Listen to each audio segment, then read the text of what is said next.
창세기 40장 피시고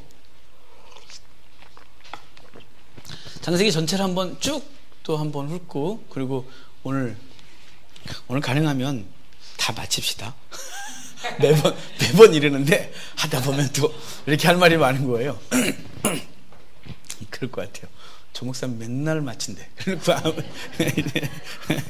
계속 보시는 분들은 그럴 것 같은데요. 자, 그러니까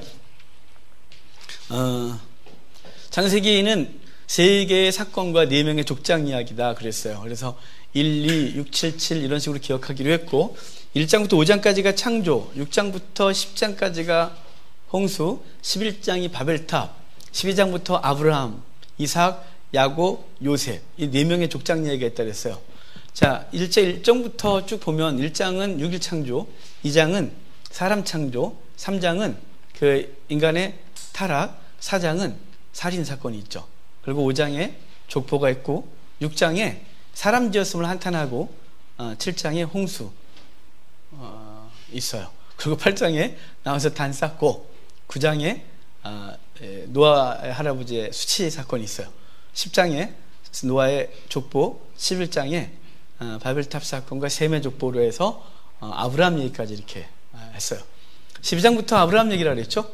아브라함을 하나님 부르시고, 13장에 조카 롯과 분가하고, 14장에 조카 롯이 위기를 당하지만 318명의 군대를 데려가서 구해오고, 15장에 횃불 언약 있고, 16장에 이스마엘 낳고, 17장에 할례하고, 18장에 약속하고, 그리고 19장에 소돔과 고모라 멸망 있고, 20장에 아브라함이 그랄로 이주했던 사건이 있고, 21장이 이삭 낳고, 22장이 여호와 이레 사건이고, 23장이 사라 죽고, 24장이 이삭 결혼하고, 25장 아브라함 죽고, 26장 이삭 단독장 그랬어요. 27장부터 야곱이 축복받고, 28장 사닥다리 있고, 29장 결혼해서 30장 부자 되고, 31장 야반 도주하고, 32장에서 야복강가에서 씨름하고, 33장에 형 에서와 삼삼하게 만나고, 34장에 딸 디나가 강간당하고, 35장 베델로 올라가고 하고, 36장 에돔의 족본이 이러하니라 라고 했고, 37장부터 야곱의 족본이 이러하니라 그래놓고 요셉의 17살 때 얘기하고 노예로 끌려오고, 38장 유다 집안 얘기하고, 39장 요셉의 형통장 그랬어요. 그래서 39장에 요셉이 팔렸는데 하나님이 함께 하시고 형통했고, 강간 미수범으로 잡혔는데 형통했고, 뭐 이런 얘기를 하고 있다 그랬어요. 이제 그에 이어서 40장 오늘 갈 텐데, 40장 오면 요셉이 감옥에 있을 때 2명의 관원장이 들어와요. 괘씸죄에 걸린 것 같아요. 술 맡은 관원장, 떡 맡은 관원장이 감옥에 들어오죠. 그들을 이제 잘 돌보고 있는 요셉이었어요. 근데 둘이 동시에 꿈을 꿔요. 근데 술 맡은 관원장이 자기의 꿈을 해몽해 달래요. 그래서 해몽해 주죠. 그의 꿈은 그 나무가, 고도나무에 가지가 셋 있는데 그것을 따서 왕에게 포도주를 올려드리는 것이었어요. 그래서 해석하기를 3일 후에 당신은 복직될 것이다 이렇게 말하죠. 근데 옆에 있던 떡 맡은 관원장이 그럼 나도 꿈을 꿨는데 좀 해석해줘 그랬더니 그 꿈은 바구니에 떡 3개 있었는데 새들이 와서 먹는 것이었어요. 그래서 당신은 3일 후에 죽는다고. 근데 3일 후가 바로의 탄생일이었어요. 그래서 바로의 생일에 이제 그들이 마찬가지로 불려나가요. 그래서 술 맡은 관원장은 살고 떡 맡은 관원장은 죽게 됩니다. 근데 술 맡은 관원장이 나갈 때 부탁을 하잖아요. 날 좀 기억해 달라고. 그러니까 요셉도 이게 지금 억울한 옥살이를 하고 있으니까 좀 기억해줘서 날 좀 나가게 해줘라 이런 거죠. 그런데 기억을 못해요. 술 맡은 관원장이 나가고 아무 생각 없어요. 까맣게 잊어버려요. 그리고 41장에 1절에 이래요. 만 2년 후에. 여러분, 만 2년 후에, 왜 만 2년 후라고 기록을 했냐면 이때가 요셉의 나이 30살이에요. 요셉이 몇 살에 끌려갔냐면 17살에 끌려가요. 17살에 노예로 팔려가서 거기서 종살이 하는데 종살이 하다가 억울한 누명 뒤집어 쓰고 감옥 갔고, 그리고 떡 맡은 관원장, 술 맡은 관원장의 꿈을 해몽해 줬을 때가 28살이에요. 나가고 곧바로 그 술 맡은 관원장이 그 보디발한테 가서 이렇게 말하지 않았을까요? 만약에 아유 요셉 걔 죄 없더만. 그 요셉 아유 알지? 보디발 맞죠? 보디발의 아내하고 조금 헷갈려졌거든요. 보디발이 그 알면서 그걸 넣어놓고 있어. 풀어줘게. 이래서 만약에 풀어줬다 칩시다. 그러면 요셉은 그냥 그 터덜터덜하고 맨발 신발 그냥 스리퍼 하나 얻어 신고 고향 헤브론 부엘세바로 갔거나 아니면 그 지역에서 또 다른 집에 노예로 살거나 이러지 않았을까요? 근데 왜 2년이냐면 30이 됐을 때를 기다리세요. 30이 되지 않으면 관직에 못 올라가요.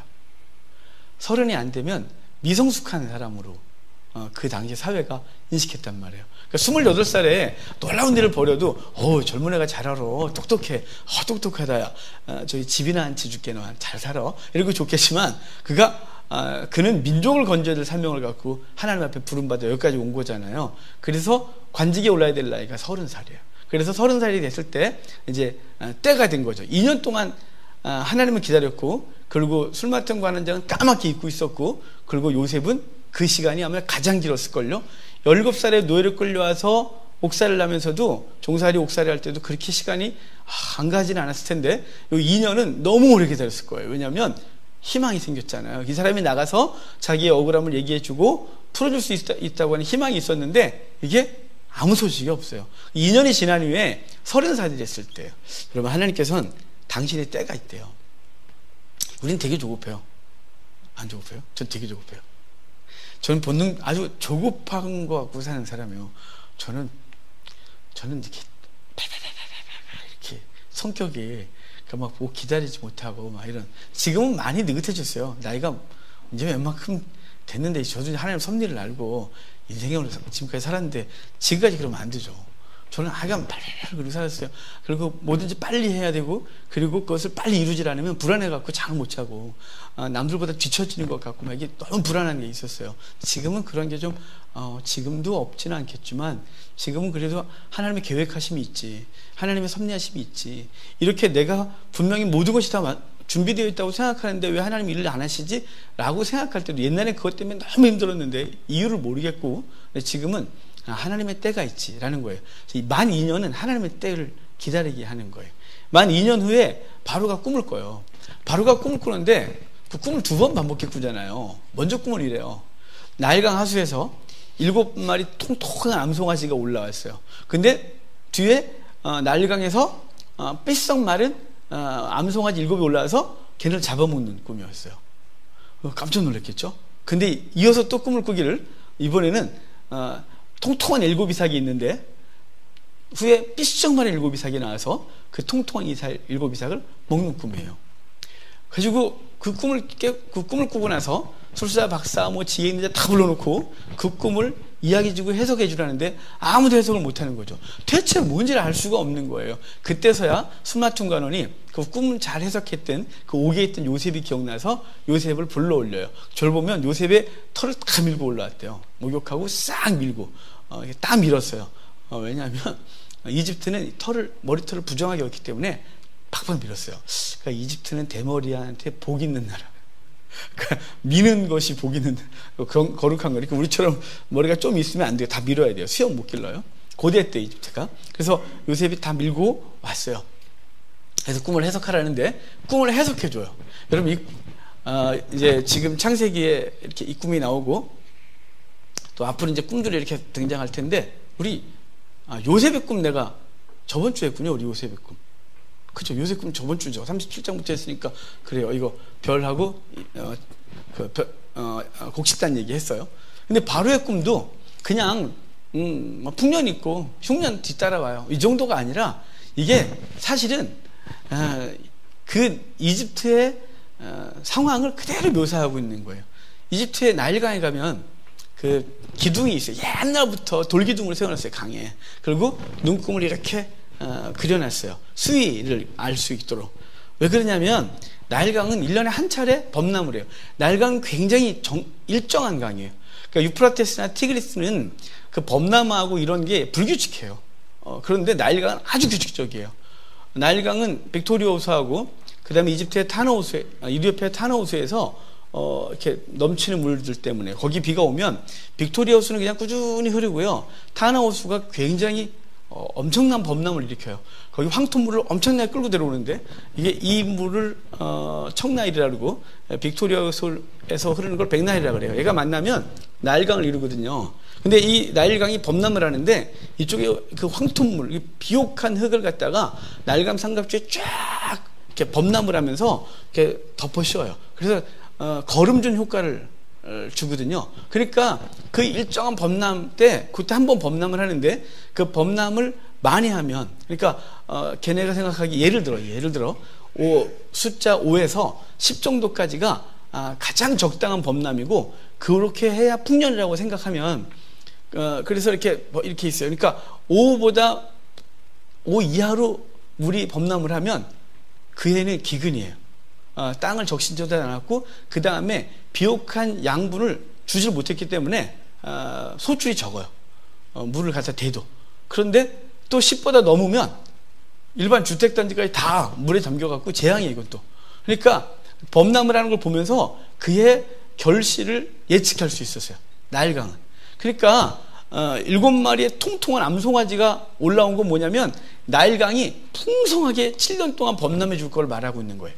그래서 나일강 삼각주를 다 적시는 거죠. 풍성하게 적시고 물이 빠져나오고 거기 파종을 하면 그애는 비도 안 오는 나라니까 햇빛이 쨍쨍 찌고 비 한 방울 안 오는 나라니까 거긴 그냥 그것으로 그의 풍년이 있는 거예요. 그러니까 7배 그렇게 될 것이고 뒤에 따라오는 7 암송아지가 삐쩍 말랐다 얘는 나일강이 풍성하게 범람 못하는 거예요. 5 이하로 밖에 조금 적시다가 말아버리는 거죠. 그러니까 이걸 7년 동안 반복하면 땅은 고대 때 열매를 어떻게 맺는지에 대한 정확한 농사법도 잘 모르고 지식이 없을 때 그게 그냥 당연히 심으면 당연히 되는 줄 알았는데 이게 범람을 해줘서 양분을 제공하고 이래야 되는데 7년 동안 양분을 제대로 제공하지 못하고 계속 식물을 키워냈으니까 해마다 계속 소출은 적어지고 7년 동안 7년 끝에쯤 되면 아예 뭐 거둘 수 있는 방법이 없는 그런 땅이 되겠죠. 그래서 7년은 풍성하게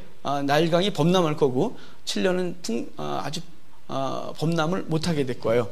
이 나일강이 범람하고 말고 이걸 왜 그러냐면 나일강은 이집트 사람들에게 신이거든요. 생명의 신이에요. 하피. 그래서 나일강이 신의 위치에 있어요. 그러니까 나일강이 풍성하게 범람을 해줘야 되는 거죠. 7 암송아지가 계속 풍성한 암송아지가 계속 나일강에서 올라와 줘야 이제 되어지는데 7년만 하고 나머지 7년은 그렇지 않겠다는 거예요. 그래놓고 뒤에 이어지는 얘기 뭐냐면 7 통통한 이삭이 먼저 7개가 나오고 뒤에 삐죽만 7이 앞에 있는 걸 다 잡아먹는 건 7년의 풍성한 그 추수는 뒤에 7년 동안 그 기근 때문에 풍년의 7년이 있으나 마나 다 사라지게 될 것에 대한 이야기를 해주는 꿈인 거죠. 그 요셉이 이걸 그대로 해석해줘요. 7년은 풍년이 있을 거고 7년은 흉년이 있을 거라고 말을 해줘요. 그러면서 대책까지 세워주죠. 7년 풍년 동안 곡물을 헐값으로 사서 창고에 넣어놨다가 이제 기근이 시작되면 이 곡물을 비싸게 팔면 된다는 거예요. 그랬더니 이 왕이 요셉에게 반지패 주면서 네가 총리해 이러는 거죠. 이거 되게 이상한 얘기인데요. 우리 한국교회는 아무 생각 없이 받았어요. 할렐루야. 그게 총리 될 수 있지 뭐. 여러분 이게 얼마나 이상한 나라냐면 자 우리나라로 해볼까요? 우리 현실로 생각하면 말이 안 되는 얘기인데요. 저 오해 안 했으면 좋겠어요. 그러니까 제가 혹시 언어를 잘못 사용할까봐 동남아에서 누군가가 불법 체류자가 우리 청년이 하나 왔어요. 근데 이 청년이 저걸 와서 막 사정을 하는 거죠. 제가 만약에 좀 기업의 사장이라 합시다. 제가 일자리 좀 달라고 사실은 돈 좀 벌어가야 되는데 일자리 좀 달라고 그래서 그래 안 됐으니까 그래 일자리 하나 줄게. 얘가 일 너무 잘하는 거예요. 그래가지고 야 너 공장장 해라. 공장장 했어요. 근데 진짜 막 얘가 공장장 되고 나서 막 회사가 막 잘 돌아가는 거죠. 야 네가야 나 그냥 네가 여기 앉아서 네 다 해. 네 다 해. 우리 집안도 네가 다 관리해. 우리 마누라 건들면 안 된다. 이렇게 말했어요. 그렇게 말하잖아요. 근데 얘가 건방을 떨고 제 아내를 건드렸어요. 그래서 강간 미수범으로 깜빵 갔어요. 불법 체류자의 강간 미수범으로. 그런데 감옥에서 이낙연 총리를 만났는데 그분이 110째 걸려 들어왔다가 꿈을 꿨는데 해석해 줬어요. 총리가 나가면서 기억해 줄게. 기억을 못했어요. 그러다가 문재인 대통령이 꿈을 꿨는데 해석이 안 되는 거죠. 그때서야 이낙연 총리가 야 거기 감옥에 있는 강간미수고 있잖아. 걔 좀 찾아봐봐. 가지고 해석해 줬더니 갑자기 대통령이 야 이낙연 그만하고 네가 총리해. 그래갖고 총리 되면 이 나라 이상하죠. 이 말도 안 되는 나라예요. 지금 이 조그만 나라도 그렇다면 당시 이집트는 최강대국이었어요. 고대 때. 그 최강대국이 말도 안 되는 일을 하고 있는 거예요. 여러분 이건 역사 얘기가 있어야 되는데 자 우리 아브라함 얘기할 때 이 민족의 대이동 얘기했어요. 여기 이스라엘이에요. 유프라테스강, 티그리스강. 갈대아우르에서 사람들이 비를 재배하면서 인구가 팽창하죠. 그래서 인구 팽창 때문에 사람들이 경쟁에서 밀린 애들이 이렇게 비옥한 쇼스살 지역을 따라서 이렇게 올라와요. 일로 왜 못 올라간다 그랬죠? 여긴 타우루스 산맥이 막아요. 해발 3,000m 정도 되는. 일로 왜 못 가냐면 자그로스 산맥이 막아요. 얘도 해발 3,000m 정도 돼요. 일로 안 올라가요. 그래서 이렇게 가는 거죠. 가다가 더 이상 가기가 그러니까 이렇게 내려가요. 이게 인류의 대이동이 주전 2000년경이에요. 아브라함이 인류의 대이동 시간에 그때 기간에 이집트로 들어갔었어요. 자, 그래서 샘족들이 다 들어갔어요. 이 이집트 사람들은 주전 2000년 전까지만 해도 전쟁 모르는 이 폐쇄적 지형에 살면서 문화를 발전시키고 계속 그랬다 그랬잖아요. 그러니까 난민들 다 받아준 거예요. 오갈 데 온 사람들 여기 와서 살아, 땅 줄게 살아, 괜찮아 그러는데 서서히 난민들이 많이 들어오기 시작했어요. 계속 들어와요. 이 샘족들이 이 함족 땅에. 그러면서 이 샘족들이 갖고 있던 문화가 전투력이죠. 굉장히 탁월했어요. 얘네 전쟁 몰랐어요. 전쟁 모르고 평화롭게 살았었는데 얘네가 이렇게 거친 애들이 들어오기 시작했어요. 근데 난민으로 들어오면 어찌됐거나 뭐 먹고 살게 해줘서 고맙긴 하지만 차별이 있고 뭐 그러지 않겠어요? 그럼 서서히 그것이 세력화되면서 약 주전 1800년경에 쿠데타가 일어나요. 그래서 여기 이집트 따로 그럽시다. 이집트 나일강 삼각추인데 여기를 하이집트라고 그러고 여기를 상이집트라고 그래요. 이 하이집트를 그 샘족들이 점령해요. 그래서 본토들이 밀려요. 여기 테베가 있고 여기 멤피스가 있는데요. 하여간 여기 하이집트를 점령해요. 그러고서 만든 나라가 힉소스 왕조예요. 힉소스 왕조가 약 200년간 유지해요. 그러니까 고대 때 이집트가 다른 사람들한테 점령당한 최초예요. 그것도 약 200년간 이 반쪽 이 아주 풍성한 알강 삼각주 지역은 힉소스가 다스리게 돼요. 그 힉소스가 다스리는 초기에 요셉이 노예로 끌려간 거예요. 노예도 요셉도 셈족, 얘네도 셈족이에요. 그런데 적은 인원으로 여기 이 지역을 점령해서 다스리는데 이 지역을 다스리는데 뭐가 문제냐면 힘으로 눌리긴 하지만 정치라는 게 힘으로만 하는 게 아니잖아요. 그러니까 폭력적으로 뭔가를 할 수 있는 게 한계가 있겠죠. 새긴 건데도 맨날 가서 막 괴롭혀야 되고 강제로 뜯어내야 되고 뭐 이렇게 쉽지가 않겠죠. 그렇게 정치력이 발휘되지 않을 때 그때 똑같은 셈족인 요셉이 등장하는 거예요. 근데 그의 나이가 30인 거예요. 10대도 아니고 20대 초반도 아니고 28도 아니고 30살짜리. 30살이면 그 지역에서 이제 그 원숙한 나이, 그 사람이 관직에 오를 수 있고 그 사람이 무엇인가 영향력을 끼칠 수 있는 나이라고 인식되는 그 나이 때 한 사람이 등장했어요. 근데 이 사람이 신과 통해요. 고대 땐 신탁을 갖고 행했어요. 전쟁을 할 때도 신탁을 받았고요. 결혼할 때도 신탁을 받았고 무엇인가 할 때 신의 뜻을 묻고 그 신의 뜻을 분별하고 그대로 행했어요. 그럴 때 요셉이 신의 뜻을 아는 거죠. 신의 뜻을 알 뿐만 아니라 이 신의 뜻을 어떻게 그것을 정치에 활용해야 되는지를 너무 잘하는 거예요. 너무 지혜로운 거죠. 그래서 요셉을 총리로 임명하는 거예요. 같은 셈족이니까. 그래서 요셉이 총리가 되어집니다. 요셉이 총리가 되어졌는데 이 총리가 된 것은 하나님 요셉 한 사람의 영화 때문이 아니에요. 그의 영화를 위하여 총리로 세운 것이 아니라 그를 통해 하실 일이 있어요. 아브라함에게 이렇게 말했거든요. 창세기 15장에 아브라함하고 계약을 할 때 짐승을 쪼개놓고 하나님만 지나가시잖아요. 그리고 아브라함을 잠재운 상태에서 아브라함이 꿈속에 나타나서 이렇게 말해요. 내가 너희 후손을 애굽에 가서 400년간 종살이 하다가 돌아오게 할 거래요. 그리고 이 땅을 줄 건데 왜냐하면 이 땅에 죄가 아직 안 찼대요. 그러니까 죄가 없는데 이 땅에 사람들 몰아내는 건 불의하잖아. 얘네가 가나안 사람들이 죄가 꽉 차는 게 그때쯤이야. 그리고 너희 후손은 70년 갖고 너가 어떻게 이 땅을 다 다스리니 내가 너희 후손들을 애굽에 가서 거기서 큰 민족이 되게 해서 데리고 들어올게. 그런데 큰 민족이 되게 하려면 거기에 뭔가 안정된 삶의 삶이 있어야 되겠죠. 정치적 안정, 경제적 안정이요. 우리나라가 OECD 국가 중에 최초가 몇 개 있어요. 최초가 부부당 1명의 자식을 안 낳는데요. 최초래요, 이거. 0. 몇 명이 최초래요. 최초요. 그 이유가 뭘까요? 우리가 굉장히 불안하거든요. 다 일을 해야 되고, 일을 해서 자녀를 낳는다는 게 너무 힘이 든 거예요. 그러니까 오늘, 원주에 있는 어떤 목사님이 전화가 왔어요. 11월 둘째 주에 시간이 되냐 그래서 된다고 그랬더니 자기네 교회 성도들 성경에 대해서 좀 가르쳐 주래요. 그러자고. 근데 2시간 정도 해달라는 2시간 갖고 뭘 해야 되지 싶은데 하여간 그래요 할게요 그랬는데 그래서 물었어요. 뭐 나중에 일단 성도들한테 성경을 계속 꾸준히 가르치고 싶은데 뭐 어쩌고저쩌고 그래서 그러면 성도들이 주중에 시간 낼 수 있는 사람이 있느냐 물었어요. 그 교회 성도가 한 150명 된다 그래서 150명 중에 몇 명은 있을까 물었더니 없어요 그러는 거예요. 다 노인네들도 다 일해요. 그래서 주중에 나와서 앉을 사람이 없대요. 그래서 예 그랬어요. 이건 시골이고 도시고 상관없이 나이가 적건 많건 간에 다 일을 하지 않으면 우리는 먹고 살 수 없는 나라를 살아가고 있는 거죠. 다. 그러니까 결국 여유가 없으니 자녀를 키울 수 없겠죠. 낳는 것도 문제고 키우는 건 더 문제고. 그러니까 지금 아브라함에게 큰 민족이 되게 하리라는 400년 만에 큰 민족을 이루려면 정치적인 안정이 일단 기본이 되고 먹고 사는 문제가 완벽히 해결돼야 돼요. 근데 먼저 정치적 안정은 하나님이 한 사람 먼저 보내요. 요셉을 보내는 거죠. 요셉을 먼저 보내서 요셉은 개인은 굉장히 고통스러웠어요. 요셉 입장에서 보면 여러분 17살부터 30살까지는 그는 죽고 싶었을걸요. 왕자처럼 살았잖아요. 집에서 긴 옷 입고 손 안 보이는 옷. 형들은 다 일할 때 자기는 집안에서 좋은 거 먹고 좋은 옷 입고 형들 잘못하면 고자질하면서 아버지의 딱 사랑을 받고 이 집안 다 내 거야 막 이러고 살다가 갑자기 어느 날 노예로 끌려와 갖고 한 번도 해보지도 않은 일을 하고 거기다가 자기는 정말 하나님께 범죄하지 않겠다고 그랬는데 누명을 쓰고 감옥에 가서 감옥에서 몇 년 있었는지는 여기 성경에 나오지 않지만 최하 2년 이상이죠.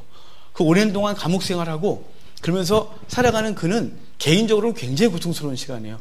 하지만 하나님은 그 한 사람의 고난을 통하여 민족과 열방을 건질 거예요. 그러기 위하여 그 사람을 그 낮은 자리에서 어떤 자리로 올려야 되는데 하나님의 특별한 섭리 가운데 꿈을 꾸게 하고 해석하게 하고 그것 때문에 일을 벌이는 거죠. 힉소스가 저 나라를 정복하지 않았으면 200년간 힉소스가 하이집트를 점령하지 않았으면 절대로 아브라함의 후손은 거기서 큰 민족이 될 방법이 없습니다. 본토 사람 함족들이 계속 다스렸으면 이 요셉이 간다고 해서 특별한 일이 벌어질 것도 아니고 여전히 노예로 살다가 고통스럽게 살다가 거기서 죽거나 끝나는 것이지 그 사람들이 다 가서 거기서 자리 잡을 방법이 없어요. 하나님은 하나님의 계획을 따라서 한 사람이 약간 고난을 당하긴 하지만 그 사람을 통하여 열방을 움직여요. 한 족속을 움직여 그 나라를 차지하게 해요. 셈족들이 거기 들어간 게 200년이 넘었다 그랬죠. 주전 2000년경 전부터 계속 셈족들이 글로 유입돼요. 그래가지고 한 200년간 계속 유입되다가 어느 정도 적당한 선이 됐을 때 그 나라를 잠시 먹게 해요. 그리고 그 후손들이 아브라함의 후손들이 그 약속을 들었던 그들이 그곳에 가서 자기들이 거기 갈 때는 그렇게 될 줄 생각 못했지만 그 일이 벌어지고 결국은 하나님이 아브라함에게 하신 약속을 이루시는 거예요. 하나님이 당신의 백성들을 향하여 약속하신 것들이 있는데 우리는 우리의 삶을 그날 보기 때문에 우리는 그날에서 미래를 볼 방법이 없어요. 하나님은 그분의 눈이 전체적으로 한 번에 보시니까 우리를 계획하고 있으나 우리의 시간은 흐름이거든요. 오늘의 과거가 있고 오늘이 있고 미래가 있어요. 그래서 미래에 대한 걸 전혀 알 수가 없는 거죠. 항상 불안한 거예요. 오늘 갖고 미래를 예측할 수가 없으니까요. 우리는. 그런데 하나님은 오늘의 과정을 통하여 미래를 어떤 것을 위하여 과정을 밟아가는 거예요. 그러니까 하나님 앞에서 오늘의 삶에서 만약에 어려움이 있거나 환란이 있거나 이런 거에 있어서 너무 깊이 빠지지 마세요. 힘이 들면 말할 수 있어요. 힘이 들면 하나님 왜 이러십니까? 라고 물어야겠죠. 그리고 기도해야죠. 제가 여러 번 간증했지만 제가 고등학교 때 우리 집은 이상한 집안이에요.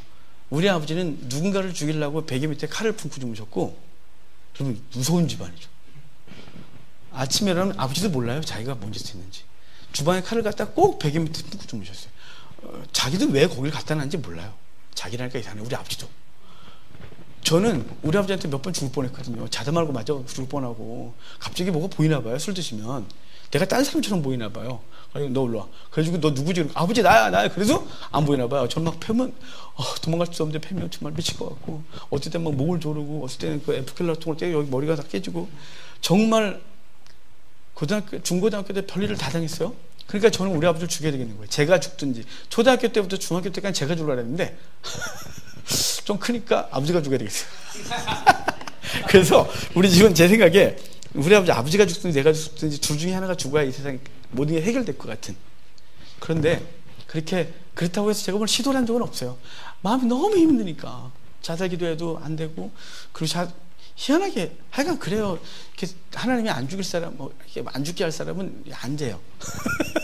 그러니까 괜히 시도하지 마요. 고생만 하니까 쓸데없이 하지 말고. 그런데 하나님께서, 그런데 우리 이제 제 신학교 입학을 하고 입학식 날 아버지가 따라오셨어요. 참, 그래서 우리 아버지가 그런 부분 보면 참 괜찮으신 분이에요. 대학교 입학식에 따라오신 분은 그렇게 많지 않은데, 우리 아버지 따라오셨어요. 그래서 아버지가 입학식 끝나고 학교 밑으로 이렇게 내려가시는데 그 뒷모습이 너무 슬펐어요. 정말 그날 아버지 때문에 제일 많이 온 날이 그날이에요. 아버지 그냥 잘 있어라 앞으로 가시는데 전 기수에 들어가고, 아버지 뒷모습이 얼마나 슬펐냐면 우리 아버지 인생이 나 때문에 망가진 것 같은 거예요. 나 하나 목사 만들려고 우리 아버지 인생을 다 흔들어 놓은 것 같은 거예요. 우리 아버지가 이렇게 흔들리지 않았으면 난 아마 정말 싸가지 없는 아이로 자라지 않았을까, 못되고. 그런데 하나님이 우리 가정을 흔드시고 아버지 인생을 다 흔드시고 나를 만들었다는 생각을 하니까 그 뒤에 너무 울었어요. 지금도 우리 아버지에 대한 미움은 없어요. 없어요. 그때도 그 미움이라기보다는 누군가 한 명이 끝나야 되는 인생이니까 라는 생각을 했어요. 그래야 내가 죽어야 아버지가 행복하든지, 아버지가 없더니 내가 살든지, 둘 중에 하나는 이 땅에 있으면 안 된다는 이것 때문에 어릴 땐 자살 기도를 했던 거고, 내가 죽어야 아버지가 행복할 것 같았어요. 나 때문에 우리 아버지는 불행하다, 이런 생각? 이렇게 했었는데, 하여간 중요한 건 하나님의 계획하심을 그때 못 봤어요. 하지만 신학교 입학하면서 첫 번째 그 계획하심을 받고, 그리고 지나면서 수도 없이 하나님이 이렇게 이런 과정을 겪게 하신 이유는 이것이었구나, 이런 과정을 겪게 하신 이유는 이것이었구나를 그때그때만 깨달았고, 그래서 그 오랜 세월을 겪고 지금까지 오니까 이제는 과정 속에서 어떤 일이 벌어지면 이제는 그것이 원망이나 힘이 든 게 아니라 기대가 있어요. 기대. 하나님이 무슨 일을 하시려고 또 이 일을 벌이시지? 그래서 이제는 넘어지지 않아요. 좀 힘이 들어도 기대가, 이제는 그 힘든 사건 앞에서 절망하거나 어떤 그 극단의 선택을 생각하거나 이런 얘기는 안 하죠. 이런 생각을 안 해요. 이제는 기대해요. 힘들지만 하나님이 이 일을 통해 무엇을 하시겠지 라는 기대가 그 과정들을 통해 훈련되어진 거죠. 요셉은 그 개인 과정이 너무 힘들지만 하나님이 아브라함에게 하신 약속을 이루시고 있었고, 그 과정 가운데 요셉이 쓰임받았고 30 됐을 때 총리가 되어져요. 그게 이제 41장이죠. 42장 오면 이제 기근이 시작됐어요. 풍년 끝나고 기근이 시작됐는데 이제 사람들이 곡물을 사러 오지 않겠어요? 그러니까 요셉은 기대하고 있었어요. 자기 형제들도 올 것을. 왜냐하면 이집트만 문제가 아니라 전 세계에서 막 곡물을 사러 오니까 그 곡물 사러 오는 사람들 중에 자기 형제들도 있을 것이라는 기대감으로 있는데 2년 됐을 때 요셉의 형들이 왔어요. 요셉의 형들이 왔는데 형들은 요셉을 못 알아보고 요셉은 형들을 잘 알아보죠. 생각해 보십시오. 17살에 노예로 팔았어요. 근데 애굽의 총리가 되었을 줄은 상상을 못하는 거죠. 거기다가 빠박이시죠. 그걸 갸루화장이라 하던데 맞는지 모르겠어요. 저는 여기 눈을 시공시라는 거. 원래 그 이집트 쪽에 가면, 이집트 요르단 그 중동에 가면 사람들이 이렇게 눈가에다가 수검대 이렇게 발랐어요. 눈 이렇게 주변에 그 야구 선수 이렇게 시공기 바르는 거 있잖아요. 아마 거기서 배운 건지 모르겠는데, 강력한 태양빛에서 눈을 보호하려고 까맣게 칠하는 거예요. 남자고 여자가 상관없어. 뭐 남자라고 누나 모르겠어요? 다 하는 거지. 근데 제가 같은 중동 땅에서 제일 무서웠던 사람들이 있어요. 요르단 아줌마들이요. 요르단에 페트라 갔을 때, 그쪽엔 더 남쪽, 진짜 유대 사해 아래쪽이거든요. 거기 진짜 더운 곳이에요. 그래서인지 몰라도 거기 그냥 원래부터 그렇게 살았던 분들 같아요. 그러니까 그 아줌마들은 여기가 까맣게 칠해요. 그래갖고 우리가 가면 뭐 물건 팔고 원달러 눈을 쳐다보네. 눈을 못 마주겠어. 너무 무서워갖고 눈이 너무 새까매갖고요. 자, 지금 요셉이 똑같아요. 요셉도 빠박 같죠? 눈 새까맣게 하셨죠? 원피스, 미니스커트 하나 입으셨죠? 우통은 벗으셨죠? 금체인 두르셨죠? 자, 그렇게 요셉이 총리의 모습이 그러고 앉아있는 거예요. 높은 자리에. 형들은 당연히 요셉이라고 생각 못하고 거기서 무릎을 꿇고 앉아서 빌면서 곡물을 사러 왔다고, 곡물 좀 팔아라 그러니까 요셉이 시비를 걸어요. 너네 정탐꾼이지? 그러니까 정탐꾼 아니래요. 우리는 한 아버지의 자녀들이래요. 원래 우리가 12이었는데 하나는 죽었고 하나는 집에 있고 열이 왔습니다. 자기들의 진정성을 보이려고 다 말했어요. 그러니까 요셉이 그래요. 그래? 난 그 집에 있다는 하나 봐야겠어. 그래서 걔를 봐야지 믿겠어. 그래서 일단 감옥에 집어넣고, 원래는 다 9명 놔두고 1명 집에 보낼 생각이었는데요. 다음날 아침에 이제 다 끄집어내고 이제 1명 보내려고 그러는데 지들끼리 막 떠드는 거예요. 지들끼리 루벤이, 첫째가 이래요. 르, 시, 레, 4명 기억하라 그랬죠. 첫째가 루벤, 둘째 시므온, 셋째 레위, 넷째 유다. 이건 계속해서 반복해서 나와요. 나머지는 안 나올 거니까 안 봐도 돼요. 루벤이 이래요. 봐봐, 그때 우리가 동생 죽이지 말랬지. 니들이 그래갖고 내가 그때 찾아갔었는데 니네 팔아먹어갖고 그때 칭찬이가 이런 일이 벌어지고 버려 이게. 그러니까 안 그랬어. 시몬 형이 그랬어. 시몬 형 죽이자. 시몬 형 때문에 이게 막 떠드는 거죠. 근데 얘네들은 요셉이 히브리 말을 못 알아들 줄 알고 지들 말로 떠들었는데 요셉은 히브리 말을 다 알아듣고서 이렇게 보고 있는 거죠. 요셉은 사실은 전후 사정을 몰랐어요. 자기가 어떤 과정을 통해서 웅덩이에 밀어졌으며 어쩌다가 자기가 그 상인들에게 팔려서 애국까지 왔는지에 대한 정확한 느낌은 있지만 정확하게 몰랐는데 다 알았어요. 시므온 형이 자기를 죽이자고 했던 거죠. 그 주도가 시므온이었어요. 그래서 당신 들어가 있어. 그리고 나머지 보내요. 유대 전승에 시므온이 그래서 그랬다고 되어 있어요. 여기는 그런 구체적인 얘기가 나오지 않아요, 우리 성경에. 그 집에 갔어요. 가서 곡물제로 열어보니까 요셉이 그래도 다 집안 생각하는 그런 귀한 아들이라서 그 돈 다시 다 보내줬어요. 깜짝 놀랐겠죠? 이거 웬 돈이 여기 다시 들어와서 다 먹었는데, 다 먹고 떨어졌는데 갈 수가 없어요. 베냐민 데려가야 되는데 야곱이 안 줘요. 야곱이 이래요. 야, 지금 2아들 중에 하나 남았는데 이것들아 안 된다. 그러니까 나머지 10명 아들은 아들이 아니에요. 야곱의 편에는 라헬을 통해 난 요셉과 베냐민만 아들이에요. 나머지는 아니에요. 이 편애가 이런 사건을 만들었는데요. 아니래요. 그랬더니 그래도 우리 안 간다고, 못 간다고, 베냐민 안 데려가면 죽는다고 막 그러니까 곡물 다 떨어지니까 어쩔 수 없이 야곱이 자기 아들을 보내면서 긴 상품을 보내요. 잘 봐달라고. 자, 거기 뭐 있는지 한번 볼까요? 우리 43장 11절 43장 11절에 야곱이 그 아들들에게 그 총리에게 갖다 주라고, 잘 봐달라고 뭘 보내는데, 그들의 아버지 이스라엘이 그들에게 이르되 그러할진대 이렇게 하라. 너희는 이 땅에 아름다운 소산을 그릇에 담아가지고, 그러니까 가나안의 특산품을 가져가라는 거예요.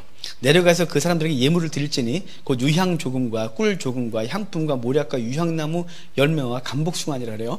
자, 여기 예물을 좀 드리래요. 그래놓고 이 몇 가지를 얘기를 하는데, 유향이요, 유향은 유향과 유향나무 그러는데요, 이게 우리가 아는 모략과 유향 그게 아니고요, 이스라엘 땅에 나오는 유향나무가 있어요.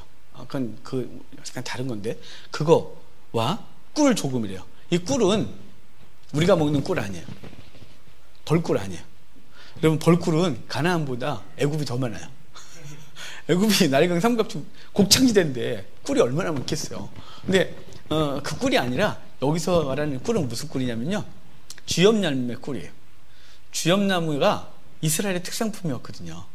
그래서 가나안의 특산품이었는데, 저기 주엽나무 열매 저기 있다 그랬죠. 그 껍데기를 다려갖고 다리면 자양강장대가 돼요. 지금도 비싸게 팔리는 특산품이에요. 그러니까 그거 다리면 무슨 맛이 나냐면 대추야자 맛이 나요. 껍데기 그냥 먹을 수 있는 거예요. 돼지 먹는 거 아니에요, 그거. 비록 황자가 그것 갖고 싸우지만 그 돼지는 누가복음에 나오는 그 돼지는 우상에게 드려지기 전에 제물용 돼지예요. 제물로 드리기 전에 살찌우려고 사람이 먹는 걸 아주 좋은 걸 주는 거예요. 홍삼 액기스 뭐 이런 거. 그게 주엽나무 열매를 달인 거예요. 그게 꿀. 뭐 등등등을 이렇게 보내요. 그리고 보내서 이제 야곱 요셉에게 갔는데 요셉이 이제 그들을 다 만나고 그리고 시므온을 끌어내고 요셉이 딱 봤는데 요셉이 베냐민을 보고 돌아가서 엉엉 울어요. 나와서 당신들 진짜네 미안해. 그리고 이제 음식을 차려주는데 순서대로 안 쳐요. 여기에 충격을 받았대 이들이. 왜냐면 자기들을 어떻게 알고 순서대로 탁 안 치는 거예요. 첫째부터 11째, 12째까지 자기 빠졌으니까 쫙 안 치고 음식을 요셉에겐 5배를 줬대요. 아무리 그래도 5배씩이나 줘 그걸 어떻게 먹으라고. 그러니까 그걸 보고 이들이 놀라는데 이제 그래서 음식을 다 먹은 다음에 44장에 돌려보내요. 근데 돌려보낼 때 우리 잘 아는 대로 베냐민의 자료에 요셉의 은잔을 넣어놓고 보내잖아요. 그러고 나서 그들이 잠깐 쉬는 곳에 쫓아가서 너희가 은혜를 욕으로 갚아? 우리 주인님의 은잔을 훔쳐가? 잡히는 사람 노예될 거야. 그랬더니 얘네가 이래요. 우리 아무도 안 가져갔대요. 만약에 나오면 그 사람은 죽을 것이고 우리가 다 노예가 되겠대요. 굉장히 정직한 얘기를 하죠. 이게 얼마나 웃긴 줄 알아요? 만약에 요셉의 걸 듣고 있었으면 나쁜 것들 그랬을걸요. 이 거짓말쟁이들 날 죽었던 아버지한테는 짐승에 찢겨주겠다고 그렇게 거짓말한 것들이 지들은 거짓말을 안 한대. 그들이 정직하다. 우린 정직한 사람들이라서 절대 거짓을 안 합니다. 이렇게 말하는 거죠. 얼마나 웃겨요. 이렇게 말하고 하여간 그게 나오는 사람은 죽을 것이고 우린 노예가 되겠나이다 그러는데 됐대요. 요셉이 시킨 거예요. 됐고 그 나온 사람만 노예가 되면 돼. 나머지 가 라고 해서 이제 막 뒤지는데 베냐민의 자료에서 은잔이 나오니까 나머지 다 쫓아 들어와요. 난리가 난 거죠. 아버지가 베냐민 안 보낸다는데 베냐민 이제 끝나게 생긴 거예요. 그래서 다 쫓아왔는데 그때 요셉이 다 가 그러는데 유다가 죽으라고 안 가겠대요. 안 된다고. 얘 죽으면 우리 아버지 죽는다고. 날 죽이라고. 얘 나 주고 나 가두라고 막 계속 때를 쓰니까 요셉이 그때서야 엉엉 울고 형님 나라고. 그래서 요셉이 자기의 신분을 밝혀 화해해요. 자, 이 사건은 사실은 이게 별것도 아닌 것 같은데 되게 오랫동안 질질 끌거든요.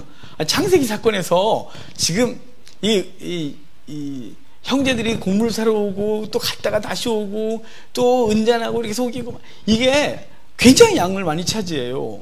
예전엔 제가 이거 이렇게 왜 이렇게 많이 썼어 이거를 모르게 중요하다고 그랬는데 요셉의 마음을 그대로 드러내요. 이 장면이. 다시 볼게요. 자, 이제 요셉은 언젠간 이 기근 사건에서 자기들의 형제가 올 줄 알았어요. 근데 왔어요. 왔는데 11명이 와야 되는데 10명만 온 거예요. 요셉의 마음 속에 동생이 안 보이는 거죠. 혹시나 베냐민도 나처럼 어디 팔렸거나 죽지 않았을까라는 두려움이 생기는 거예요. 그래서 신분을 캐고 있는 거죠. 누구냐 말해라 막 그랬더니 우리가 원래 12인데 하나는 죽었고 하나는 집에 있나이다 라는 소리를 듣고 그 아이를 봐야 되겠는 거예요. 그래야 안심이 되겠는 거예요. 그래서 데리고 와. 그래서 데리고 왔어요. 살아있는 거 확인했어요. 그래서 가서 엉엉 우는 거죠. 내 동생 살아있구나 라고 엉엉 울어요. 그 다음에 나와갖고 음식을 차려줬는데 밥 먹는데 보니까 내 동생 왕따예요. 아무도 말도 안 걸어주고 지들끼리 막 껄껄거리고 있고 요셉은 저 베냐민 혼자 저 구석에서 5배 준 음식을 꾸역꾸역 먹고 있는 동생을 보면서 저 그냥 넣었다는 안 되겠다. 언젠가 내 동생 또 죽겠다. 그래서 이제 동생을 어떻게 구하지 생각하다가 형들이 자기를 노예로 팔았던 것처럼 동생 노예로 삼겠다고 하면 그들은 잘 됐다 이거사. 그리고 갈 줄 알았어요. 근데 가기는커녕 돌아와갖고 유다가 날 죽이라고 막 난리가 나니까 요셉이 웬일이래요? 가라 그래도 유다가 막 그래요. 유다가 왜 그랬냐면요. 유다만 가슴에 2 아들을 묻어요. 아버지의 마음을 유다는 알아요. 비록 유다는 아버지가 자기들을 요셉과 베냐민만 사랑하고 자기는 어릴 때부터 그냥 철들 때부터 그냥 꼬맹이 때부터 양치락으로 일을 시켰던 그 아버지가 이제 그렇게 미웠지만 자기 아들 둘을 가슴에 묻고 나니까 그 아버지가 얼마나 고통스러울지를 이해하는 거예요. 그래서 자기는 며느리 다말과 관계에서 쌍둥이 나면서 그 녀석들 애교 보면서 재롱 보면서 그래도 살 위로를 받았는데 우리 아버지에게는 우리는 자식 취급 못 받고 지금 요셉은 없고 베냐민 하나 남았는데 이 베냐민까지 여기 노예로 끌려가서 돌아가면 우리 아버지는 못 산다 이거죠. 유다만 그 마음 알아요. 아무도 모르는데. 그래서 유다가 그렇게 매달리는 거야. 아니라고 날 죽이라고 그러니까 요셉이 자기 형이 자기 동생 때문에 죽겠다는 그것에 감동받아서 형님 저예요 라고 화해하고 이제 회복이 되는 상황인데요. 여러분, 왜 유다가 이렇게 등장하는 걸까요? 왜 유다는 이렇게 중보자처럼 등장하는 거냐면, 유다는 그리스도의 예표예요, 계보예요. 예수님이 이 땅 가운데 오셨어요. 그래서 그분이 하늘 보좌 버리시고, 그러니까 요셉이 아버지 안에서 마치 왕자처럼 기옷 입고 이렇게 막 호화롭게 살다가 그가 민족의 구원을 위하여 선택받아 애굽으로 보내주고, 애굽에서 종살이하고 억울한 누명을 쓰고 감옥에 갇혀 거기서 있다가 나오게 되죠. 그런데 이건 예수 그리스도가 예표된 거예요. 예수님이 하늘 보좌에 앉으셔서 아버지와 함께 그냥 거기 있으면 됐는데, 그가 기꺼이 이 땅에 당신의 백성들을 건지기 위하여 그가 이 땅에 자원하여 오시고, 그리고 그는 낮고 천한 자리에 사시고 죽기까지 복종하세요. 특별히 누명 쓰셨죠. 무슨 명을 쓰냐면, 그분은 죄가 없는데 우리의 온갖 더러운 죄를 다 뒤집어 쓰고 십자가에 죽으시고 부활하심으로 그분이 우리를 구원하시는 구원자가 되어 그가 부활의 천열매 되고 우리가 그에 붙어있는 은혜를 입어서 구원받게 되죠. 그분이 우리의 모든 걸 채울하셨대요. 히브리서 2장에 그분이 우리의 인생의 모든 고난을 채울하셨으므로 능히 우리를 도울 수 있느니라 이렇게 말해요. 요셉이 유다가 그 고난을 겪었기 때문에 유다가 기꺼이 이제 아버지를 이해하고, 그리고 중보하듯이 그리스도가 그 고난을 겪었기 때문에 우리를 능히 도울 수 있다 이렇게 말하는 거예요. 그래서 유다가 그렇게 했고 요셉이 화해가 일어나는 사건이 벌어지는 거죠. 그래놓고 이제 46장에 아버지 모셔오게 돼요. 야곱이 맨 처음엔 너무 놀랐겠죠. 말이 되나 싶은 거예요. 그런데 마차를 화려한 걸 쫙 끌고 갔으니까 이제 믿고 그가 오는 걸 고민하는데 하나님이 야곱에게 내려가래요. 내가 너희 후손을 데리고 들어올 거래요. 야곱도 그 땅을 벗어나려지 않는 거예요. 왜냐하면 아브라함, 이삭, 야곱 절대로 벗어나지 않는 것으로 하나님 앞에 명받았기 때문에, 브엘세바에서 살아야 되는 것이기 때문에 떠날 생각은 없었지만 하나님 약속해 주신 걸 받아들이고 그가 와서 바로 앞에 가는데, 바로가 야곱에게 절해요. 참 아들을 잘 둬서 애굽의 왕이 요셉의 아버지에게 절을 해준 거죠. 고맙다고, 이런 자신 놔줘서. 이래야 되는데. 제가 신학생 때 차에서 엉엉 운 기억이 있어요. 전임 생활할 때인데 그 교회 아드님이 군대 갔어요. 근데 그 사모님이 아들한테 맨날 뭘 보내요. 뭐 이렇게 소포를 많이 보내는지 몰라요. 그러면 황전사 그런데 네 그러면 이것 좀 붙이고 와 그래요. 네 그래갖고 당신은 그런 것도 했어요 우리가. 이제 가서 소포를 붙여러 맨날 제가 소포를 행정전사 했으니까 붙이고 있는데 어느 날은요 그게 너무 슬픈 거예요. 어떻게 슬프게 다가오냐면 어떤 놈은 부모 잘 둬서 군대에서도 이렇게 매번 소포를 받고, 어떤 놈은 우리 아버지한테 이럴 때마다 정말 죄송한데 어쩔 수가 없어요. 어떤 놈은 부모 잘 만나서 잘못 만나 어릴 때부터 굶고 제살 기도하고 신학생 때 맨날 굶어서 하반신 마비 오고 쓰러지고, 정말 내가 이래 살아야 되나 싶은 게 막 서글픔이 막 다가오는데 미치겠더라고요. 그러니까 금수저에 흙수저에 비교를 할까? 나는 완전 흙수저인 거예요. 그래서 막 너무 울었어요. 화가 나갖고 억울하기도 하고, 인생이 뭐 이건 내가 선택할 수 있는 게 아니었잖아요. 막 너무 억울한 거예요. 그런데 그때 그 차에서 저에게 주신 위로가 있어요. 깨닫게 하신 은혜가 있는데요. 이랬어요. 그래, 나는 뭐 세상적으로 부모 잘못했다, 부모의 복을 못 받았다 치자. 난 이 다음에 우리 자식에게 훌륭한 부모로 남을 것이고, 나중에 우리 아버지는 황규강 목사님의 아들이라고 불려지게 하겠다 라고 하니까 눈물이 싹 사라지는 거죠. 진짜 그 각오는 저로 하여금 제 태생이라든가 삶에 대해서 새로운 생각을 하게 했어요. 우리 아이들에게 내가 좋은 부모가 될 것이고, 나는 나중에 사람들이 우리 아버지를 부를 땐 황 목사님 아버님이세요 라고 불려지게 하겠다. 내 어릴 때는 누구 아들이야? 호레비 자식이야? 뭐 이렇게 여러 가지 있어요. 제가 어릴 때 들었던 그런 식의 그렇지만 그래 나중에 성소년 성인이 되기 전까지는 내가 그렇게 불렸지만 내가 이제 나는 우리 아버지를 내 이름으로 불리게 하리라 이렇게 생각을 하니까 이게 힘이 빡 나르고 있죠. 그래서 눈물 닦고 운전하고 가서 소포 딱 붙이고 그다음부터 소포 붙이고 그래도 할렐루야 뭐 이렇게 그때부터 뭐 다시는 슬프지 않아요. 그게 여러분 하나님께서 저에게 주는 은혜예요. 나중에 야곱은 요셉 때문에 왕한테 절 받았는데 우리 아버지가 언젠가 누군가 말할 때 황 목사님 아버님이세요? 이렇게 되기를 간절히 바랄 뿐입니다. 하여간 그래요. 하여간 그렇게 되고 요셉이 야곱 들어갈 때 이렇게 해요. 아버지 가시면 어디 살지에 대한 얘기를 좀 하라고. 그러면서 이유를 말해줘요. 우리 고센 땅에 살게 해달래요.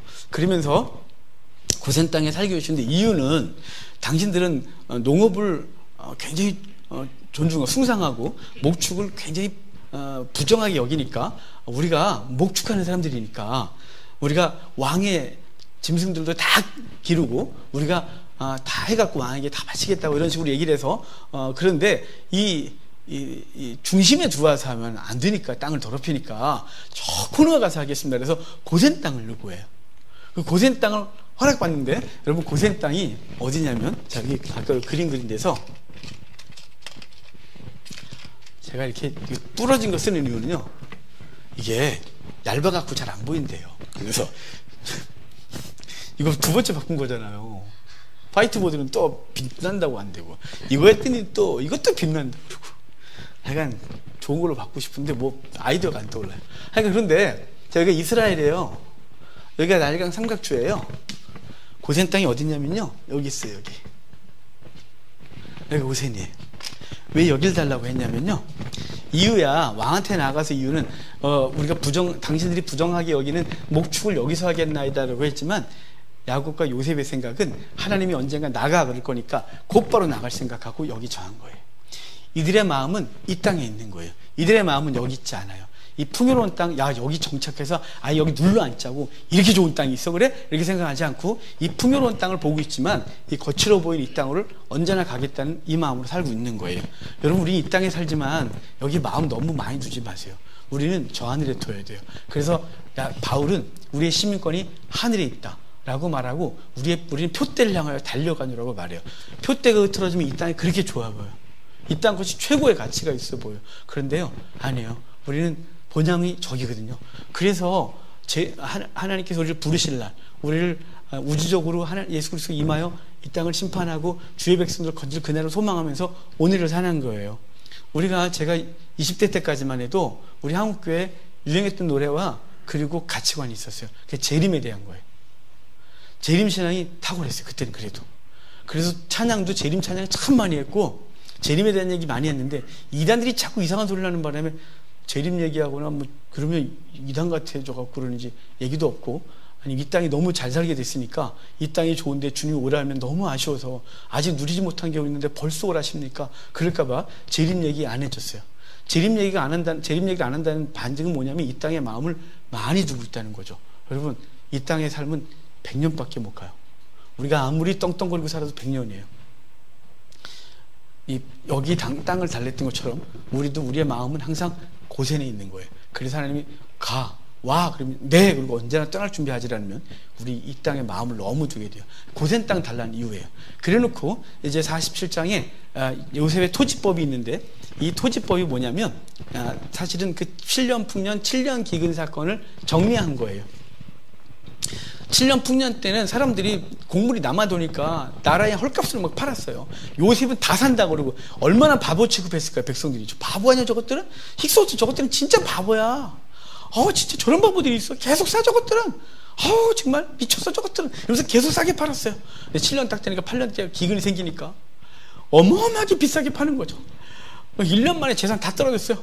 그래갖고 가서 돈 갖고 와서 재물 사고, 그 다음에 돈 떨어지니까 가축 갖다가 바치고, 가축 떨어지니까 땅 갖다 바치고, 땅 떨어지니까 자기 갖다 바쳐서 우리 노예로 살 테니까 제발 먹고만 살게 해주세요. 그래갖고 이제 국토도 국유화됐고, 그리고 그 본토 사람들, 그러니까 이집트 사람들이 힉소스 민족의 공식적인 노예가 되어버렸어요. 그리고 그래서 그 땅을 다시 나눠주면서 이 땅에서 농사 짓고 사는데 세금 내야지. 그래서 5분의 1을 걷어요. 그러니까 5개 걷으면 1개를 세금으로 내는 걸로 하는 거죠. 이제부턴 가갖고 돈 뺏고 세금 걷으려고 막 목 조리고 안 그래도 돼요. 이제는 딱딱 세금 낼 거예요. 만약에 그거 저항을 하면 하기 싫어? 그럼 딱 얘한테 줘. 그래갖고 너가 다 붙여 먹어.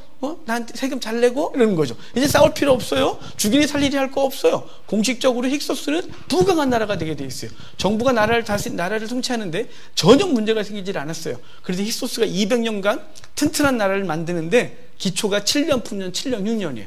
이게 성경에만 나오는 얘기가 아니에요.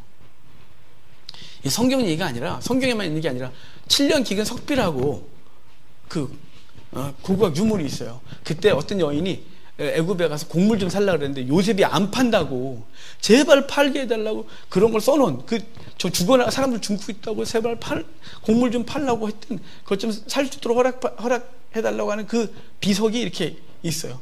7년 풍년 7년 기근은 역사 속에서 존재하는 사건이고, 이 사건 때문에 힉소스는 부강한 나라가 되고, 그 정치적 안정 속에서 히브리 민족은 그곳에서 200년간을 안정되게 살아요. 그리고 그 풍요로운 땅에서 엄청난 곡물이 생산되니까 자녀를 낳는데 전혀 문제가 없어요. 경제적 안정, 정치적 안정을 통하여 히브리 민족을 큰 민족 되게 하시는 역사를 이루시는 게 지금 이 사건이에요. 이 토지법은 7년 풍년 7년 기근은 힉소스 민족 때문이 아니라 하나님이 아브라함에게 약속하시고 그 약속을 성취하기 위하여 하나님이 세계사를 움직여 하나님이 이를 이루시는 게 47장 얘기인 거죠. 48장 오면 요셉의 두 아들을 야곱이 축복 기도하는데, 이렇게 요셉의 두 아들을 이렇게 첫째 둘째 놔뒀는데 야곱이 손을 이렇게 엇갈리는 거죠. 그러니까 요셉이 왜 이러세요 아버지, 거꾸로 잘못했다니, 알아 나도 알아. 그러니까 이렇게 축복 기도해줘요. 그래서 첫째가 므낫세, 둘째가 에브라임인데 그 순서가 바뀌어요. 에브라임과 므낫세로. 창세기는 다 바꿨어요. 창세기 가인과 아벨에서도 첫째 버리고 둘째. 아브라함의 두 아들 이스마엘과 이삭도 바꿔요. 또 이삭의 두 아들도 순서가 바뀌어버려요. 첫째가 버림받고 둘째가 되어져요. 또 유다가 다말 사이에서 나온 두 애도 베레스와 세라, 원래 세라 베레스인데 베레스의 세라로 바뀌어요. 또 여기도 요셉의 두 아들도 므낫세 에브라임인데 에브라임과 므낫세로 바뀌어요. 창세기는 하나도 예외가 없어요. 모든 자녀는 첫째는 버림받고 둘째가 항상 장자의 복을 받아요. 그럼 이거 너무 이상하죠. 저 옛날에 이거 모를 때는 엿장수 맘대로 해요 이렇게 했어요. 모르겠는데요. 주석도 안 나오고 누가 말도 안 해주고 이유도 모르겠고, 성경 읽을 때마다 아무리 뒤져도 왜 첫째와 둘째가 바뀐지를 얘기를 아무도 안 해주고, 제가 갖고 있는 주석을 다 뒤져도 답이 없고, 그래서 막 계속 읽다가 여러분 이렇게 계속 이렇게 성경을 계속 반복해 읽고 강의하면서 이걸 전 질문이 생기면 질문 던져놓고 넘어간다 그랬죠. 던져놓고 넘어가고, 어느 날 이 성경이 성경을 해석할 거라는 믿음으로 계속 봐요. 그런데 몇 년 전에 갈라디아서에서 이 문제가 해결됐어요. 갈라디아 4장에 두 가지 아브라함의 두 아내가 있죠. 원래 갈라디아서는 6장까지 돼 있는데 믿음으로 옳게 됨이에요. 그래서 1장은 다른 복음은 없다. 2장은 오직 믿음으로만 옳게 된다. 3장 율법은 몽학선생이다. 그리고 4장은 이제 그 믿음으로 옳게 된 사람은 어떻게 살아가느냐. 4장부터 6장까지가 7,000편인데 거기 아브라함에게 안 보이죠 참 이거 얇아서 이걸 놔두고 부러뜨렸어야 되는 이 슬픔을 아브라함이 있어요. 아브라함에게 두 아내가 있대요. 너무 크게 썼다. 하갈부터 쓸게요. 하갈이 있고요. 사라가 있어요. 원래 사라가 본부인이에요. 하갈이 애굽에 딱 올라오면서 온 첩이고, 그런데 이렇게 말하면서 하갈은 신의 산 언약이라고 그러고요, 사라를 예루살렘 언약이라고 그래요. 지금 이렇게 소리 나는 거예요. 그 다음에 신의 산 언약을 여기는 육체를 따라 놨다 그러고요, 여기를 약속을 따라 놨대요. 육체를 따라 나는 걸 율법이라고 그러고요, 약속을 따라가는 것을 은혜라 그래요. 믿음으로 얻는 거죠. 믿음으로. 그리고 여기서 나는 걸 이스마엘이고 얘가 이삭이에요. 이스마엘은 버림받아요. 그 이삭은 상속자가 됐대요. 자, 볼게요. 하갈은 원래 사라는 90세에 자식을 낳아요. 부름받았을 때 65세예요. 65세 때도 자식을 못 낳고, 그리고 90세 때 낳는데 이미 여인으로서는 자식을 낳을 수 있는 몸이 아니라는 거죠. 사라는 이미 몸이 죽었다 그랬어요. 하갈은 애굽에서 데려왔던 젊은 여종이었어요. 얘는 육체가 충분히 살아있어요. 그래서 아브라함이 잠자리인데 하갈을 통해서 육체가 살아있는 아이를 통해서 이스마엘을 낳아요. 사라는 육체가 죽었어요. 그래서 오직 뭐만 남았냐면 약속만 남았어요. 하나님이 자식을 주겠다는 약속. 그 약속 외에는 사라에겐 소망이 없어요. 그리고 근데 그 약속을 따라서 이삭을 낳죠. 육체를 따라하는 건 율법이래요. 무슨 얘기냐면 내 육체로 모성을 지켜서 이룰 수 있다는 거예요. 그러니까 내가 뭘 행해갖고 복을 만들고, 내가 행해서 어떤 걸 만들고 이러는 거죠. 여러분, 그러니까 기복주의가 얼마나 무서운 거냐면, 기복주의는 자기 행위에 근거해서 무슨 결과를 얻는 거예요. 그러니까 하나님의 은혜가 없어요. 기복주의는. 왜냐하면 거저받은 게 없거든요. 기복주의는 항상 자기가 열심히 뭔가를 했고 그 결과를 얻은 거예요. 은혜라는 게 없어요. 기복주의는. 그러니까 교회 내에 있는 기복주의는 이게 복음이 아니에요. 복음을 가장한 율법인 거예요. 종교화 만드는 거예요. 사람을 노예 만드는 거예요. 여러분, 기복주의는 절대로 교회 내에서 자리 잡으면 안 돼요. 그러니까 기복주의는 이렇게 배우죠. 사람들이 이렇게 해요. 뭐가 잘못되면 너가 이래서 그래. 너가 이래서 그래.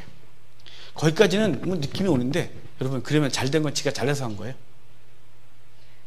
잘나서 그렇게 된 거죠. 자기가 열심히 신앙생활을 했고, 그렇기 때문에 제가 보기엔 열심히 신앙생활 하는 사람보다 대충 하는 사람이 더 잘 될 때가 더 많아요. 기복 이상하잖아요. 우리는 은혜로 돼야죠. 이게 율법이래요. 뭔가 자기 육체가 자기가 뭘 행할 수 있는 능력이 있기 때문에 얻은 결과래요. 이건 상속자가 되지 못한대요. 하지만 여긴 자기가 행할 능력이 아무것도 없는 거예요. 우리가 하나님 앞에서 행할 능력이 아무것도 없는 거예요. 그래서 오직 은혜밖에 없는 거예요. 하나님이 나에게 복 주신다고 약속한 거 약속밖에 없는 거예요. 내가 뭘 해서가 아니라 약속이 있기 때문에 나한테 은혜를, 하나님께 그 은혜를 저한테 허락하신 거예요. 제가 초등학교 3학년 때 처음 교회 갔고, 초등학교 6학년 때 목사가 되겠다고 서원을 하고, 고등학교 3학년 때 하나님 저를 만나주셨어요. 그 목사가 됐어요. 하지만 내가 열심히 했기 때문에 영화 본 게 아니고요. 저한테가 돌아보면 제가 한 게 하나도 없어요. 저 굉장히 뺀질거리고요. 저 굉장히 게을러요. 저 굉장히 욕심이 많고요. 저 굉장히 약해요. 근데 하나님이 과정마다 하나님이 그 모든 걸 꺾으실 때가 있고, 때로는 하나님이 격려하시고요. 나 한 게 없는데 하나님 복을 주시고요. 그래서 지금까지 왔어요. 은혜로 한 거예요. 은혜. 약속밖에 없는 거예요. 우리는 할 수 있는 게 아무것도 없는 거예요. 내가 뭐 잘난 게 하나도 없는 걸, 내가 열심히 낸 적도 없는 걸, 근데 오늘 이 결과를 내게 허락하신 거예요. 내 삶에 이 결과 허락한 거예요. 내가 아무것도 한 게 없는데, 그래서 주의 은혜가 있는 거예요. 그 은혜 감사한 거예요. 그 은혜로 낳은 게 이삭인 거예요. 이삭은 상속자가 됐대요. 자, 봅시다. 왜 근데 창세기하고 이게 이거 연결되는지. 장자들은 다 육체를 따라 장자가 되는 거예요. 걔는 태생적 장자인 거예요. 태생적으로 육체를 장자권을 받고 태어나요. 그런데 둘째들은 지가 장자가 되고 싶어도 방법이 없어요. 무능해요. 할 수 있는 게 없는 거죠. 둘째로 태어났으니까. 근데 그 둘째마다 희한하게 하나님의 약속이 있어요. 내가 널 복중에서부터 야곱을 복주겠다고 하시고, 그 다음에 아버지 통해서 이렇게 거꾸로 해갖고 주시질 않나. 하여간 그 과정이 하나님의 약속하심을 통하여 이렇게 바뀌는 거예요. 그래서 오늘 왜 이렇게 잡음이 나죠? 그래서 첫째가 둘째가 되는데, 그러니까 창세기가 무슨 얘기를 하고 있는 거냐면, 우리에게 하나님의 은혜로 상속자가 되는 걸 말하는 거예요. 하나님의 은혜로 하나님의 나라를 유업으로 얻은 거예요. 우리의 육체를 따라 된 게 하나도 없는 거예요. 그래서 창세기는 다 바꾸는 거예요. 의도를 가지고 다 우리에게 그걸 알려주는 거예요. 태생적으로 내가 뭘 잘해서나 육체가 잘해서가 아니라 하나님께서 주신 은혜 때문에 우리는 하나님 나라를 상속받고 그 은혜로 오늘을 살아가고 있는 걸 얘기하고 있는 거죠. 우리는 무슨 약속만 남았냐면 예수 그리스도를 믿기만 하면 구원한다는 약속 하나밖에 없는 거예요. 그래서 구원에 내가 무슨 행동을 했기 때문에 구원받은 게 아닌 거예요. 그렇다면 우리 다 지옥 가야 돼요. 내가 뭘 해서 구원받는다는 사람은 다 거짓말이에요. 사기꾼들이다. 다 사기꾼이에요. 이렇게 말하면 사기꾼이에요? 그렇게 하면 지옥 가. 사기꾼. 그렇게 하면 지옥 가는 거야. 사기꾼이요. 여러분 다 지옥 가셔야지. 천국 간다고 여기 앉아있어 이렇게 뻔뻔하게. 잘한 것도 없으면서. 그렇지 않겠어요? 저는요. 저도 지옥 가야죠.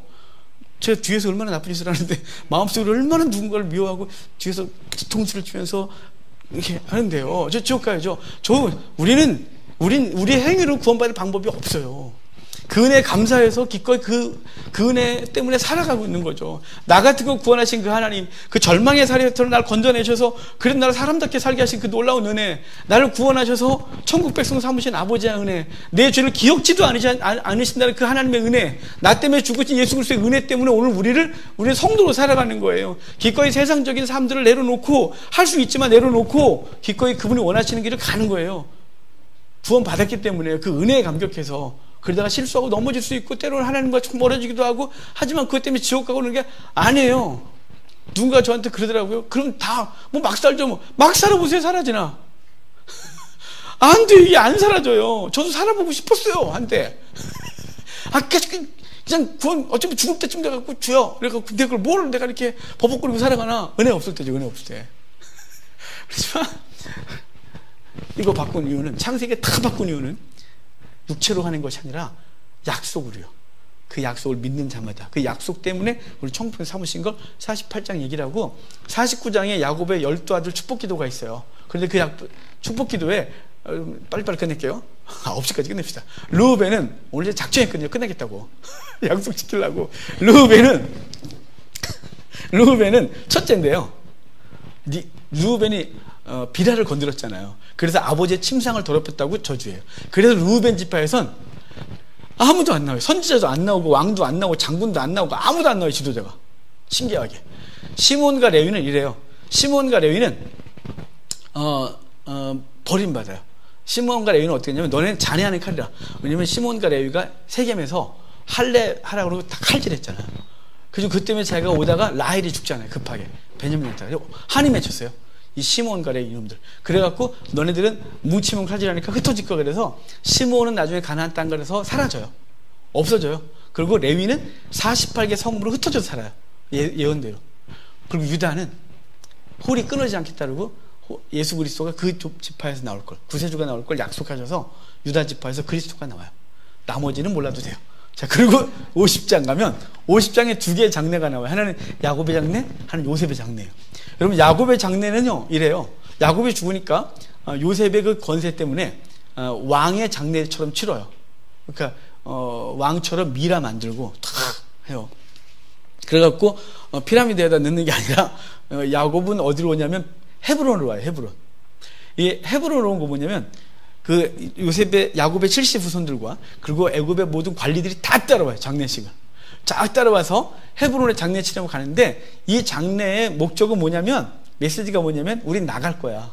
우리 고향은 여기다 봤지. 우린 나온다. 여긴 나올 거야. 그래서 나는 여기 내 뼈를 여기다 안 묻어. 여기가 우리 고향이야. 우린 나갈 거야. 그래서 출애굽을 선언하는 거예요. 우리는 출애굽할 거야. 애굽을 나올 거야. 우리는 라고 선언하는 게 야곱의 장례라면, 이제 맨 마지막에 요셉이 죽어요.